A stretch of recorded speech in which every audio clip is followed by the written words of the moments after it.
Hello everyone and welcome back to a brand new video and welcome to iRacing in 2025. Yes, I apologise, it's been a very long time since there was a video on this channel. Of course, any of you that have stuck around in the Mat212 network will know, obviously, the end of last year I went to Australia for 4 weeks. Fun fact, this is the very first video I'm recording when I'm home. I haven't been in the rig for nearly 5 weeks now, and even just starting a video feels a little bit alien, but I'm looking forward to getting back into it. But of course, yeah, I'm a little bit late to the party. We've had a few new bits of content released into iRacing, obviously at the start of 2025 Season 1. We've got the all-new Ferrari 499P, we have got the Acura NSX GT3 car, and obviously the 2 Australian supercars, as well as, for me personally, on the road side of things, the Thruxton circuit as well. So over the next few days, I'm going to be jumping in, I'm going to be making a few videos test driving all of the new cool content. Of course, obviously, it's the start of a new year, so we've got some new goals. I want to see how close we can get to 20,000 subs on this channel. I'm going to be bringing a few different exciting things as we go through 2025 as well. So, of course, if you're new around here and this is your first time, please do make sure to leave a like, get yourself subscribed to the channel. Also, as well, if you want to try out iRacing, consider using my link down in the comments below. If you use that, you also help support us here with the work that I'm doing as well. But yeah, all that out of the way though, let's talk about this then, the Ferrari 499P, of course, the first, technically, of the World Endurance cars that's been added to iRacing. Now, I know, of course, obviously we've got a few of the ones that have been in IMSA as well, but yeah, this is the first proper World Endurance car that has come to the sim, of course, with all the news going on around LMU. Going to be making a few videos on that again in the near future. I think iRacing is slowly going to, you know, get all of these licenses, get all of these cars onto the platform over probably the next 12 to 18 months would be my guess. But I think they had to go, you know, with the double Le Mans winner first of all with the Ferrari. I'll be honest, personally, I'm really looking forward to this. I'm excited to see how it handles. Obviously, I've done a fair bit of driving in the Cadillac before. Obviously, I've done a little bit in the Acura and the BMW as well as the one other car that I'm suddenly forgetting off the top of my head. But welcome then here to the Ferrari hypercar. When this thing was announced, when Ferrari announced that they were coming back to Le Mans, this felt pretty special, and the fact they've won back-to-back Le Mans with it as well is a pretty cool feat. Maybe I'll give it a go for Le Mans in 2025 as well then. But yeah, I've never driven this car. This is my first experience of it that I'm going to be sharing with you guys. I've obviously had to come to Le Mans as well, and obviously we'll do a few laps and kind of see as to how we fare then. Now, of course, always first thing to check. Looks like iRacing and all my binds are set up as they should be, which is, you know, a wonderful way to get this started once again then. But obviously I've seen a little bit with this car. That sound I love. The regeneration on these World Endurance cars sounds so cool. Obviously when they're, you know, spooling up and obviously winding back down again off the other side. Now, obviously, because I'm a little bit late to the party with this car, I can talk about all the ongoing controversy surrounding it, as well as all the other GTPs inside the sim. They're just way too fast, aren't they, at the moment? These cars are lapping pretty much in sim, like within a couple of seconds of the old LMP1 cars. The old LMP1 cars were like at least 10 seconds a lap faster around somewhere like Le Mans. So iRacing is looking into it. They are hopefully going to be fixing it in the not too distant future. They're not too bad in terms of the speed representative to real life in the straight line, but it's through the corners. They've got way too much downforce at the moment, and I think it was, my guess is that it was iRacing obviously tried to BOP these cars, and kind of as soon as one is a little bit underpowered, they bring it up. And then they kind of just accidentally kept bringing up and up all the cars. That as well, and obviously the tyres just work in some very mysterious ways still. So yeah, that I'm not going to address too much of that. You know, iRacing, they've had a proven track record of, it seems like a lot of the time now, unfortunately, bringing cars to the sim that are a little bit wonky, and then fixing them as time goes on. So I'm sure they will get it all patched out, but I think we're in for a very fast Daytona 24 hour as well. We might see some lap records getting shattered throughout that event. FYI, Daytona 24, I am attending, or I will hopefully be attending with my boys over at 2 and 2 Motorsports, so looking forward to that. Yeah, we got a few of us that I know are definitely interested in the Rolex 24. I also, next Saturday, from when this video goes live, I'm going to be competing in the Raw before the 24 as well. So that will go live here on this channel, and then also over on my Twitch. So yeah, drop me, obviously, if you're not already, drop us a sub here or drop us a follow over there. And yeah, we'll be going live with that next Saturday afternoon. Oh, next Saturday morning, actually, for me. I'm going to have to do the early morning one. So if you're in Australia, it's probably going to be a good time for you to watch this race as well then. But honestly, this car at the moment, of course, it's the first of the four-wheel drives of the GTPs. I know it's not a GTP, but effectively, obviously, in Sim, that's what it's going to be going up against. So I'm expecting it to be OP in the wet, but ultimately, yeah, all of these GTP cars so far, I'd like to say with the exception of the Acura, are pretty easy to drive. The Acura I find just to be a little bit too sensitive still for my driving style, but I haven't driven it now in a good few months. But apart from me being way too optimistic, these things just kind of work. I think I've damaged it ever so slightly there, but it's just undramatic. They're really, really easy to drive. You can absolutely mash your foot to the floor on the exits of corners. Of course, you haven't got ABS, as proven there. But obviously, you know, you've got the traction control, everything like that as well. So, you know, they're really, really easy car to drive. And I think for a lot of people, that kind of makes them a little bit more inviting. I definitely want to do some races with it, just to kind of see how it all fares. But, yeah, these cars just work. And, you know, they are really, you know, they're not quite GT3 levels of just pick up and play. And obviously, you know, you can make little mistakes with the front locking and things like that. But if you somehow spin this thing out, just like that, on throttle, that was me trying to be ridiculous with it. Just to see how early you can mash the throttle to the floor. But yeah, obviously, if you're in a race environment, things like that, you know, these cars are, you know, what they're really good at, of course, is they're easy to endurance race. You know, you can be consistent with them, you can be reliable with them, and they just kind of work, which is absolutely fantastic. And this Ferrari seems to feel the same way as, you know, like my best comparison is going to be with the Cadillac. That's kind of the only real thing I can base it against properly, because obviously I've done most of my driving in the Cadillac out of all the other GTP cars in Sim. But yeah, it just seems like it works. It gets the job done. It does exactly what you'd expect it to as well. And of course, obviously, in a big endurance, you know, top-class car like this, that's kind of exactly what you want. Now, it does feel, I will say, it does feel a little bit heavy, which maybe is just I haven't raced in quite a while at this point. But it does definitely feel, you know, all these race cars nowadays with their big hybrids and everything like that are heavy machines. This feels exactly the same.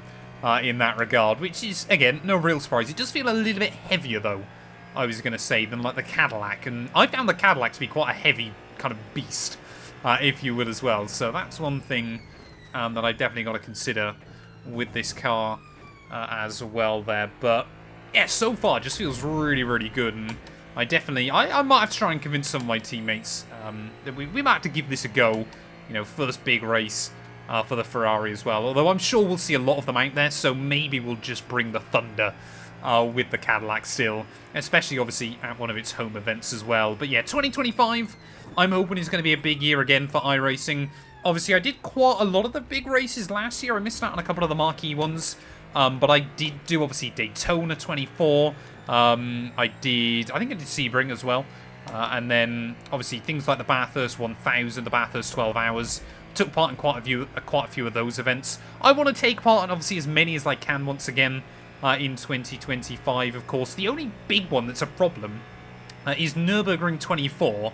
That inside iRacing seems to always come out at around the same time as the F1 game does. So obviously if that's the same story again, then sadly obviously I won't be able to compete in that one. But yeah, I want to do more of the big 24-hour marquee events again. Obviously, Le Mans, of course, you know, the big one. Obviously, we did that last year as well. Had a lot of fun in the Cadillac. And obviously, Petit Le Mans, which is just chaos, because that's Petit Le Mans inside iRacing. I think the team that won in our split last year ended up winning by something ridiculous, like 13 laps. It was just carnage.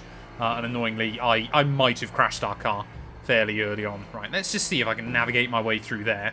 I've got to be a little bit more careful with it than I was being. It might just struggle. Obviously, I'm running no setup or anything like that. So you have definitely got to scrub off a little bit through the end of the S's as well there. But yeah, I think iRacing's in for a big year as well in terms of the sim. Obviously, we've had all of these special events announced, everything like that. They're doing a few cool ones as well. I want to try and take part in a few more random events and series as well over the course of the year. But yeah, iRacing this year I think is going to really kind of start claiming a lot of, obviously, of the exclusivity licenses that race, what are they called? Obviously, the team that make, like, Le Mans Ultimate, that kind of thing. Motorsport Network, isn't it? I think, obviously, because a lot of their licenses are expiring now, iRacing is not going to go for exclusivity, but he's just going to pick up a lot of them, and he's going to do great things with them. So, you know, things like NASCAR as well are going to be really cool. IndyCar, I'm hoping we get a few more bits like that.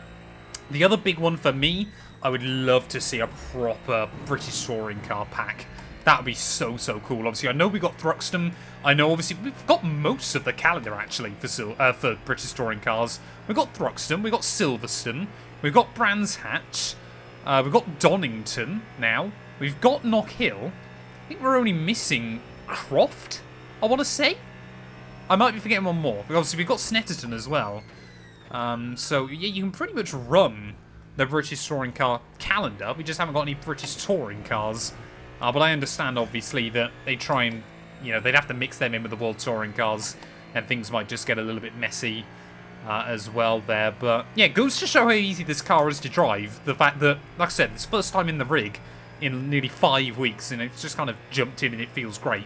And I'm able to talk and commentate again. I apologise, my commentary's probably going to be so rusty, and I'm going to ramble on a lot during this video as well there. But yeah, I'm looking forward. 2025 is going to be a big year.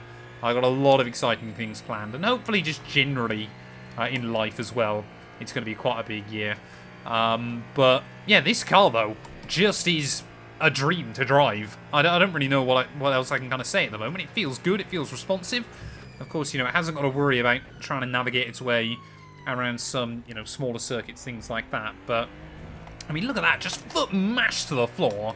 Once obviously you got the tyres up to temperature, you kind of find with these cars, I learned, especially around a track like Le Mans, because obviously they run such little downforce, the way you actually have to find time is just down to the traction control bog. So obviously it's about mashing your foot to the floor, but also kind of allowing it to get around the traction control as well. That's how you really kind of find those last little bits of time in a car like this. But again, it just sounds so cool when you're on the brakes. You know, recharging that huge battery pack up. It really just wants to go for it. And again, you know, the great thing is, with all of these GTP cars, or LMDHs, you get the feeling that they want to be driven. The old LMP1 cars I found were obviously absolute rocket ships, but they really struggled with understeer, and they felt very, even heavier than these things did. You know, they were absolute rocket ships, but they felt quite cumbersome to drive. Now, I wasn't as good on sims when they were the big thing. I will admit that as well. But yeah, they did feel...